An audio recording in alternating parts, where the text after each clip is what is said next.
Boys, lift the cloche on antique kitchen gadget number 1. Instantly it gives kind of scallop shell vibes. Would that lift up? So today we have a number of antique gadgets that you have suggested we review. So we've got a Chef Ebbers and a normal Jamie in the hot seat to pass their thoughts and see if these gadgets are built to last or best left in the past. Great. Capped. Holes in the top, which are, I would say, croissant shaped. Yeah, Like or a crescent star, or a little triangle. Shellfishy kind of vibes. It's still giving me scallop shell. That's definitely. It's definitely French. But it was given to us this way up, but you did something where you turned it that way, and then we're looking to see if you're squeezing. Pushing a dough or something through there. Because it feels like it might be an extruder of sorts. You're absolutely correct. It's French. This is a coquille, a classic French tool and serving dish used to craft elegant, decorative curls of butter. Butter curls. So this was designed to place on the tabletop. You separate it, turn the decorative shell upside down. You were right. Fill that with butter, and then you press it onto the base, slowly squeezing it down, and you get these little curly shapes of butter which you then present to your guests. These were popular and have been around since the 1800s, but we think this one in particular is early 1900s. Would you like to give it a go? Yes. Je ne sais quoi. Boys, you have some garlic and rosemary compound butter there. So I'm guessing this is the French part of elegance and going over the top to serve your guests with something that looks. So yeah, these are absolutely prominent in houses of aristocracy and the bourgeois. What I would say, there is nothing worse in this world Here we go, everyone.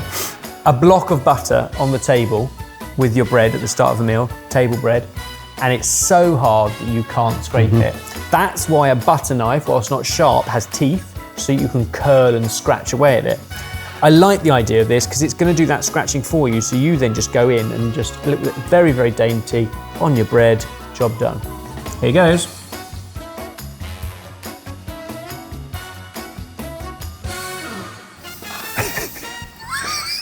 Now, That's genuinely what it should look like.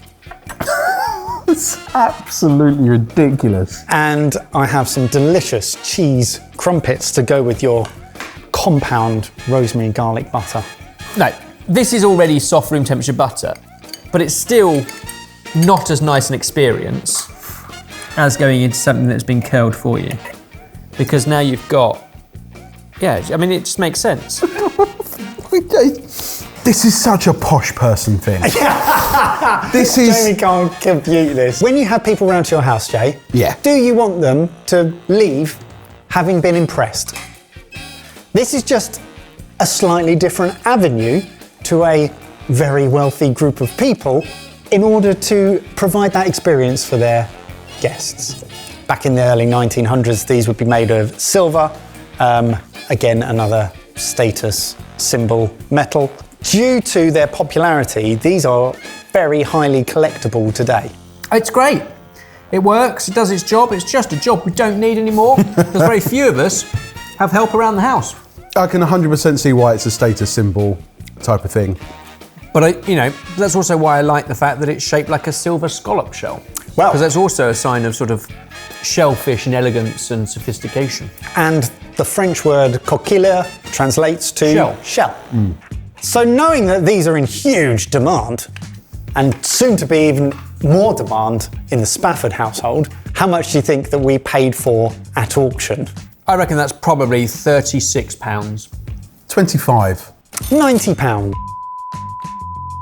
We're also investing into the building.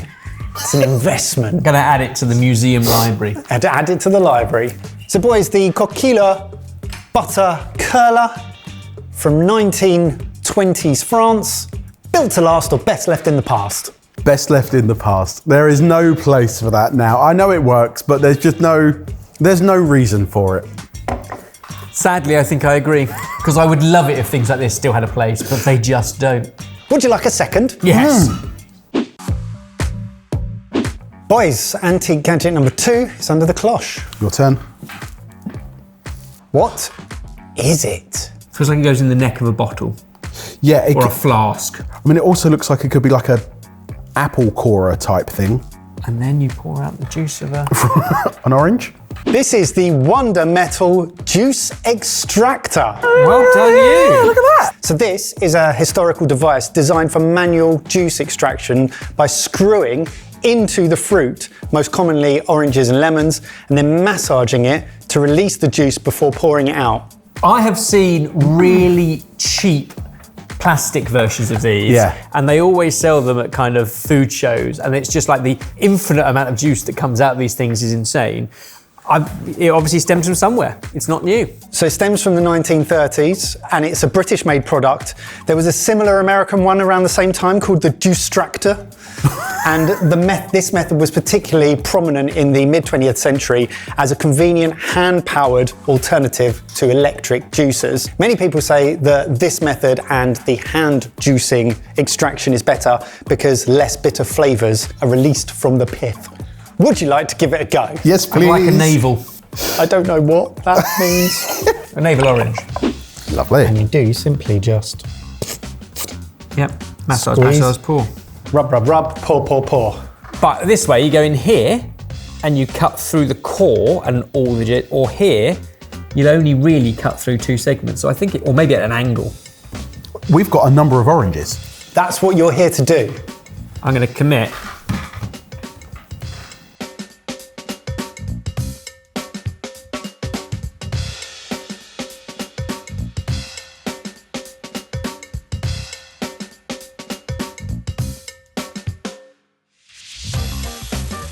Some juice. Now, I don't know whether to be impressed or not. now it's all down to the amount of massaging. And I feel like you maybe just do it like that. Yeah. That's it. You have a very controlled squeeze. And a very controlled pour from the squeeze. Yeah. So this device, particularly designed for the domestic kitchen, and in the early 20th century, fruit juice became much more common and popular in the home, following innovations like pasteurization that allow the fruits to be Easy pour, but he missed his glass. frozen easier. Oh no, see, I've wrecked that. No, I've screwed that up. You did that so well, Ebbers, and I've absolutely, I've decimated my orange. But this was to my point of is it better to go in which through way the to top go or in? in through the side? I think Yeah. we proved that Go in actually through the going top. through the core works. Yes. Is it required when you can cut an orange in half, squeeze, squeeze, squeeze, squeeze, squeeze? Well, how does it compare to the most simplified method? I don't think you can squeeze that orange into that glass as easily, because when you squeeze it, it has a chance of going. But if you've got a big bowl, you're doing it for baking or whatever, or just juicing a lot, or you're applying it onto a twisting juicer, then you've got more control. I've seen them in bars where they want freshly squeezed lemon juice into a sour or something, and by doing that and squeezing and pouring, they've got a lot more control, a bit more theatre, but I think it's control. I really like how simple it is, and it's just effective. And there are still tools today that are doing the exact same job that look incredibly similar to that. Would you like to guess how much we paid for this? This is the kind of thing with all these antiques, you're going to have bought that at auction or at a charity shop. If it's a charity shop, about £2.50. At an auction, 25 quid. I think £10. £16 we paid for this slice of juicy history from the 1930s. Fabulous. So my question is, the Wonder Metal Juice Extractor, built to last or best left in the past? With a little bit of a scrub, I'd say that's built to last. Built to last, just needs looking after. Brilliant. Lift away on number 3. Back to you, Jay. Oi. Pressy and springy sprikey. What are you needing to pierce? The one thing that's coming to mind is cherry pitting. Oofed. Because I know Assorted Kids did one recently, which was kind of more of the pincery type movement. But that feels like the right kind of size, You've the got right me kind of there, action. because I thought that was going over something like a block. I was like, what is square that's going in here that pierces the underside? Oh, no, see, but I you're so, and there, Yeah. right?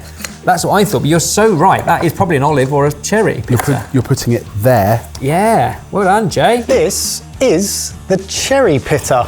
You're good at this. Hand-operated kitchen tool designed to remove the hard pits from small fruits while keeping the flesh largely intact. By placing a cherry or olive in the cradle, pressing the plunger down, the mechanism pushes the stone cleanly through, speeding up preparations for jams, preserves, or cooking. Wonderful. Be interesting to see how cherries have changed in the last however many decades. Blimey. Because agriculture, gene selection, it's possible they're now a different shape or size, or the pips, stones inside have changed. It's a really good point. I hadn't thought about that. Like pigs are longer than ever before. Yeah. Because we like bacon. Yeah. So they've been bred to have longer backs. Chickens have bigger breasts. Longer. Chickens have got bigger breasts. These are, but they are. I know. I just didn't think we'd be discussing longer pigs. That's the takeout. Did that work? I've got no idea. No. Maybe this way? It's not doing a great job. No. I'd go as far as saying it's not doing any job. Any job. What am I getting wrong, Jay? No. The problem with having such a small needle is that if you miss the stone, it's not going to do the job that you want it to do. I mean, it's just pushing the stone to one side. So back to my first question, I wonder how cherries have changed. Because the kit hasn't. The needle's the same size it always was. The hole is the same size it always was. So it can only be this that's changed. Have they been bred to have smaller stones and more flesh over decades? Very possibly. In the same way that avocados, bananas back in the day were full of seeds. Yeah. Avocados used to have much bigger stones, but now it's the flesh you want. They've been bred differently. I wonder if careful gene selection has ruined our antique gadget. But actually, this is fascinating because this is the first time probably when reviewing the antique gadgets. A lot of the time, the mechanism's outdated, or the function just isn't necessary anymore, or it's been left behind through technological developments. We've never ever had food itself changing in a way that then outdates Not a gadget like this. Our environments have changed. The addition of refrigeration means you no longer need to turn cream back into butter. Those kind of gadgets, which were great, don't have a place because our environment have changed. I'm happy that this has happened. Well, it's only a guess. Expected. I mean, it's a guess, but it might be that cherries have never changed and it's just rubbish. If anyone's got any other theories, comment them down below. Well, Best left in the past, mate. Yeah, we paid £21.48 for this. I think it's pretty obvious, but is this built to last or best left in the past? It is built to last. It works in the way that it should work. It used to be green before it was oxidised. But it does not do the job that it says that it does, so it's best left in the past. Put it in a museum. Darwin would have something to say about this. It has not evolved with the environment around it. Brilliant. Your fourth and final antique gadget is under the cloche. It's another rusty one. Pressy one. It's pressing down. But only to a certain place. So whatever it is, it does it for different heights. And then what is happening there? It's not a corker. Oh, pushing cork into a bottle? Yeah. I agree, but that's not built for corks. But now you've said that, I'm thinking it's a capper. Which I wouldn't have got to if you didn't say corker. I don't think it's a corker, I think it's a capper. This is the Triumph Bottle Capper. Designed to securely Teamwork. seal glass bottles with metal caps, a crucial step in bottling beverages like beer, soda and homemade brews. Believed that this was manufactured in the early to mid 20th century. We think that this one in particular is from the 1920s, and it emerged during a period where home brewing and bottling were becoming increasingly popular. Would you like to give it a go? Yeah. Oh yeah. Okay, so we have some empty bottles, we have some unpressed bottle tops, and you have some delicious apple juice there. Marvellous works, Bath. Measure out 330 millilitres exactly. And then, yeah, that comes all the way up, and once it's fully vertical, it enables you to adjust the height. That's it. We're in. There you go. Got a good seal?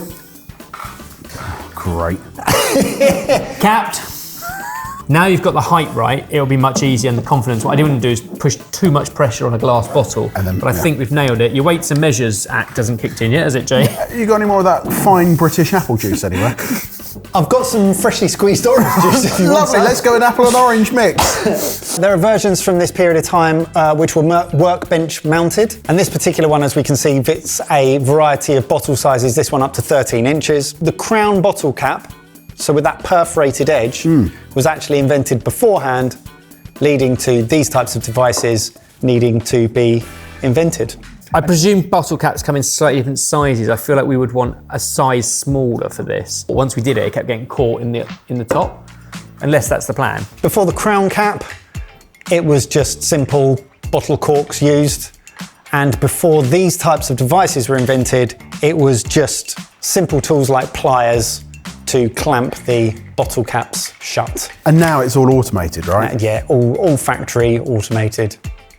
What do you think? Little insight into prohibition and the home brewing era of 1920. Well, also the home brewing era of 2020. Yeah. Like when COVID struck and everyone started making their own alcohol at home because it was a hobby and something to do.